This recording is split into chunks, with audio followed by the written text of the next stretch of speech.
മക്കളെ, അപ്പോൾ നമ്മൾ SSLC ബയോളജിയിലെ നമ്മുടെ ഫസ്റ്റ് ചാപ്റ്റർ ജെനറ്റിക്സ് ഓഫ് ലൈഫിൽ ഒരു ഇമ്പോർട്ടൻ്റ് ആയിട്ടുള്ള ടോപ്പിക്കാണ് നമ്മളിന്ന് ഡിസ്കസ് ചെയ്യാൻ പോകുന്നത്.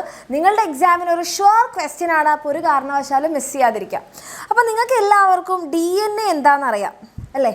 നമ്മളുടെ എല്ലാവരുടെയും ജെനറ്റിക് മെറ്റീരിയലാണ് ഡീഓക്സി റൈബോ ന്യൂക്ലിക് ആസിഡ്. ആൻഡ് ഇതിലുള്ള ഓരോ സെഗ്മെൻറ്റിനെയാണ് നമ്മൾ എന്ത് പറയുന്നത്? ജീൻ എന്ന് പറയുന്നത്. ആൻഡ് ഈ ജീനാണ് നമ്മളുടെ ഓരോരുത്തരുടെയും സ്വഭാവത്തിന് കാരണം അല്ലേ? ആൻഡ് ഈ ജീൻ എങ്ങനെയാണ് നമ്മളുടെ ഓരോരുത്തരുടെയും സ്വഭാവം തീരുമാനിക്കുന്നത് എന്ന് ചോദിച്ചു കഴിഞ്ഞാൽ, ഈ ജീൻ അതായത് DNA-യുടെ ഈ ഒരു സെഗ്മെൻറ്റ്, ഈ ഒരു സെറ്റ് ഓഫ് ന്യൂക്ലിയോടൈഡ്സ് എന്ത് ചെയ്യുന്നുണ്ട്? പ്രോട്ടീനായിട്ട് മാറുന്നുണ്ട്. ഈ പ്രോട്ടീനാണ് നമ്മൾ ഓരോരുത്തരുടെയും സ്വഭാവം തീരുമാനിക്കുന്നത്. അതെങ്ങനെയാണ് നോക്കുന്നത്? ജീൻ എങ്ങനെയാണ് പ്രോട്ടീനായിട്ട് മാറുന്നത്? അതാണ് നമ്മൾ ഈ ഒരു വീഡിയോയിലൂടെ ഡിസ്കസ് ചെയ്യാൻ പോകുന്നത്. That is protein synthesis. Okay, അപ്പോൾ അതിന് വേണ്ടിയിട്ട് നിങ്ങൾക്ക് എല്ലാവർക്കും അറിയാവുന്നൊരു കാര്യം എന്താണ്? നമ്മളുടെ കോശം അല്ലേ? മിസ് കുറച്ചുകൂടി വലിയൊരു സെല്ലെടുക്കാം. ഇതാണ് നമ്മളുടെ സെൽ അല്ലെങ്കിൽ നമ്മുടെ കോശം.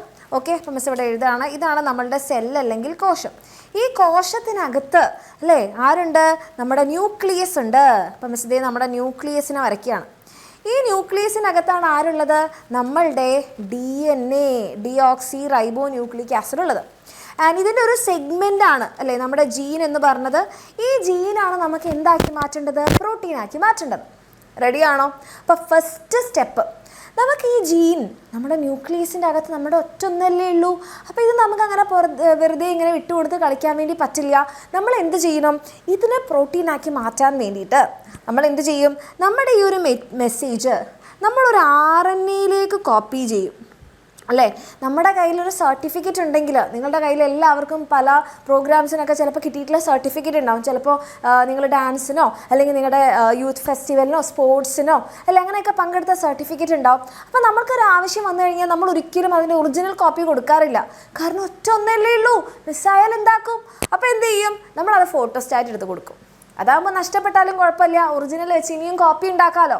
സെയിം കാര്യം, നമ്മുടെ കയ്യിൽ ജീനി ഒറ്റൊന്നേ ഉള്ളൂ, അത് മിസ്സായാൽ പോയി. അപ്പോൾ നമ്മൾ എന്ത് ചെയ്യും?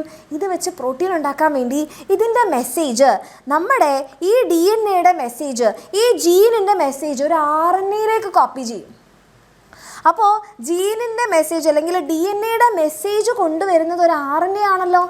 ആ RNA-നെ നമ്മൾ വിളിക്കും മെസ്സഞ്ചർ RNA. DNA-യുടെ മെസ്സേജ് കൊണ്ടുവരുന്ന RNA മെസ്സഞ്ചർ RNA അല്ലെങ്കിൽ mRNA. അപ്പോൾ ഒന്നാമത്തെ RNA-നെ കിട്ടിയില്ലേ അല്ലേ? അപ്പോൾ ഇവിടെ നിങ്ങൾ നോക്കിയാൽ നിങ്ങൾക്ക് മനസ്സിലാകും എന്ത് ചെയ്തു? നമ്മളുടെ DNA എന്തായിട്ട് മാറി? ഇവിടെ DNA എന്തായിട്ട് മാറി? RNA ആയിട്ട് മാറി. ഈ RNA ആയിട്ട് മാറിയ ഈ ഒന്നാമത്തെ സ്റ്റെപ്പാണ് നമ്മൾ പറയുക ട്രാൻസ്ക്രിപ്ഷൻ. ഈ വാക്ക് ഓർത്ത് വെക്കണം മക്കളെ.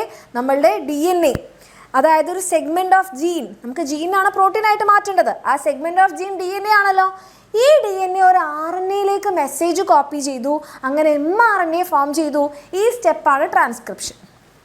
ഡൺ.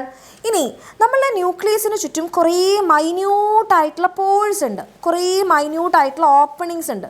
ഇതിനെ നമ്മൾ ന്യൂക്ലിയർ പോർ എന്നാണ് വിളിക്കുക.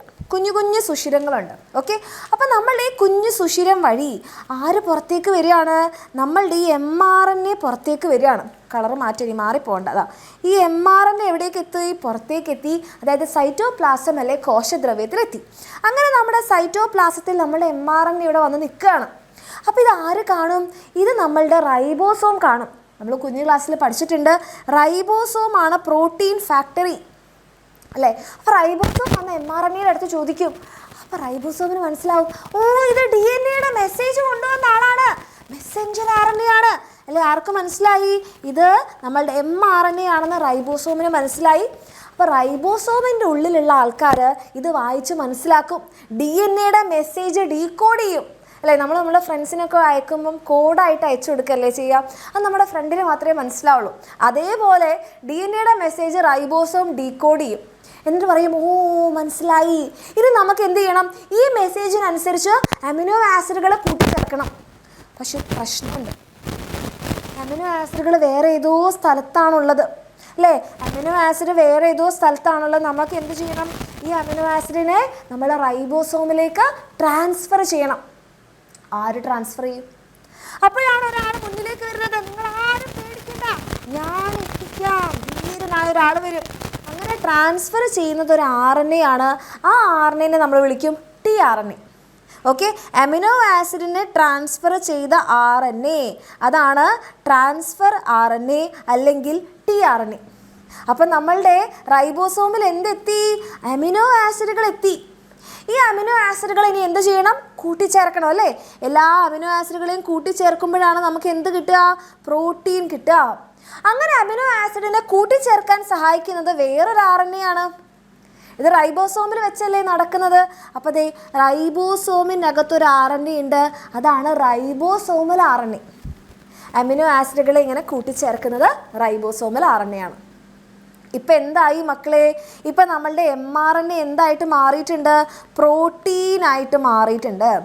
അങ്ങനെ mRNA പ്രോട്ടീനായി മാറിയ സ്റ്റെപ്പാണ് നമ്മളുടെ രണ്ടാമത്തെ step, that is translation. Transcription എന്താണ്? നമ്മളുടെ DNA mRNA ആയിട്ട് മാറി. അതിനുശേഷം mRNA ന്യൂക്ലിയസിന് പുറത്തെത്തി. ഈ mRNA പ്രോട്ടീനായിട്ട് മാറി. എവിടെ വെച്ച്?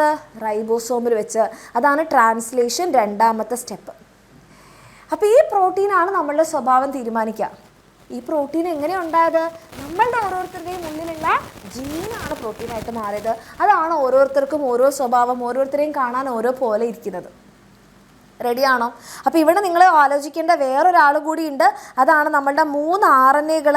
ഒന്ന് mRNA, മറ്റേത് റൈബോസോമൽ RNA അല്ലെങ്കിൽ rRNA ആൻഡ് tRNA. റെഡിയാണോ? ഓക്കെ. ആൻഡ് ഇങ്ങനെയാണ് നമ്മളുടെ ഓരോരുത്തരുടെയും ജീന് അല്ലെങ്കിൽ DNA പ്രോട്ടീനായിട്ട് മാറുന്നത്. ഇതെൻ്റെ മക്കൾക്ക് ക്ലിയർ ആയിരിക്കും. തീർച്ചയായിട്ടും കമൻറ്റ് ചെയ്യുക.